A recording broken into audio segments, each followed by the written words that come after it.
ఆదిలాబాద్ జిల్లాలో రాష్ట్ర ప్రభుత్వం 10,000 ఎకరాల్లో ఏర్పాటు చేయాలని భావిస్తున్న పారిశ్రామిక పార్కు అంశం రాజకీయ చర్చకు దారితీస్తుంది.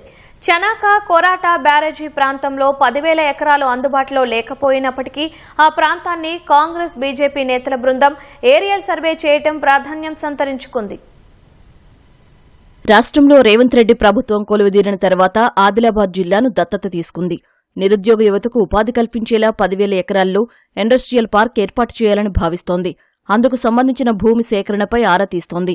ఈలోగా జనవరి 16న సీఎం రేవంత్ రెడ్డి భోరజ్, భీంపూర్ మండలాల పరిధిలోకి వచ్చే చనాక కోర్టా బ్యారేజీ పరిధిలో ఏరియల్ సర్వే చేశారు. ఆ రోజు ఆయన చనాక కోర్టా బ్యారేజీ నీటిని విడుదల చేయడంతో ఇండస్ట్రియల్ పార్క్ అంశం తెరమీదకు రాలేదు. తాజాగా ఫిబ్రవరి 26న జిల్లా ఇన్ఛార్జ్ మంత్రి జూపల్లి కృష్ణారావు నేతృత్వంలో ప్రభుత్వ సలహాదారులు వేం నరేందర్ రెడ్డి, సుదర్శన్ రెడ్డి, స్థానిక MLA Payal Shankar aerial survey చేయటం ప్రాధాన్యతాంశంగా మారింది. ఏరియల్ సర్వేపై పలు అనుమానాలు వ్యక్తమవగా బ్యారేజీ పనులను వేగరం చేయడానికి సర్వే చేసినట్లు అధికారులు ప్రకటన విడుదల చేశారు. ఎమ్మెల్యే పాయల్ శంకర్ వర్గీయులు మాత్రం ఇండస్ట్రియల్ పార్క్ కోసమని ప్రెస్ నోట్ విడుదల చేయడంతో జిల్లా రాజకీయాల్లో కలకలం రేకెత్తిస్తోంది. వాస్తవంగానైతే చనాక కోర్టా బ్యారేజీ పరిసరాల్లో సాగుకు పనికిరాని భూమి 500 ఎకరాల వరకు ఉంటే మరో 1,500 ఎకరాలు పట్టాభూమి ఉన్నట్లు తెలుస్తోంది. ప్రభుత్వం 10,000 ఎకరాల్లో ఏర్పాటు చేయదలుచుకున్న ఇండస్ట్రియల్ పార్కుకు మరో 8,000 ఎకరాలు ఎవరివి తీసుకుంటారనేది ప్రశ్నార్థకంగా మారింది.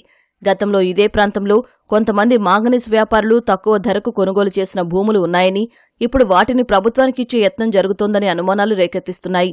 నిజంగానే ఇండస్ట్రియల్ పార్కును ఏర్పాటు చేయాలంటే అందరికీ తెలిసేలా పారదర్శకంగా ఎందుకు సర్వే చేయటం లేదనే ప్రశ్నలు వెల్లువెత్తుతున్నాయి. ఇండస్ట్రియల్ పార్క్ ఏర్పాటుకు జిల్లాలో ఎక్కడా కూడా ఒకే చోట 10,000 ఎకరాల ప్రభుత్వ భూమి లేదు. తప్పకుండా పార్క్ ఏర్పాటు చేయాలంటే ప్రైవేటు భూములు సేకరించక తప్పదు. ఒకవేళ ఏరియల్ సర్వే చేసిన చోట సేకరించాలనుకుంటే ఇప్పటికీ అక్కడ ఉన్న చనాక కోర్టా బ్యారేజీ పరిస్థితి ఏమిటి? పక్క మండలం భీంపూర్లోని పిప్పలకోటి బ్యారేజీ భవిష్యత్ ఏంటనే ప్రశ్నలు తెరమీదకు రావటం చర్చనీయాంశమవుతోంది. పారిశ్రామిక పార్కు కంటే ముందు ఆదిలాబాద్లో ఖాయిల సంస్థగా ఉన్న ప్రభుత్వ రంగ సంస్థ సిమెంటు పరిశ్రమను పునరుద్ధరిస్తే ప్రత్యక్షంగా పరోక్షంగా 5,000 మందికి ఉపాధి చూపినట్లవుతుందనే అభిప్రాయం వ్యక్తమవుతుంది. ఈ పరిశ్రమను తిరిగి తెరిపిస్తామని ప్రధాన పార్టీలు ఇదివరకే ఎన్నికల హామీలుగా ప్రకటించి ఉన్నాయి. ఇచ్చిన హామీలకనుగుణంగా సమన్వయంతో సీసీఐని పునరుద్ధరిస్తే ఉపాధి అవకాశాలు చూపినట్లు ఉంటుందని అభిప్రాయం వ్యక్తమవుతోంది.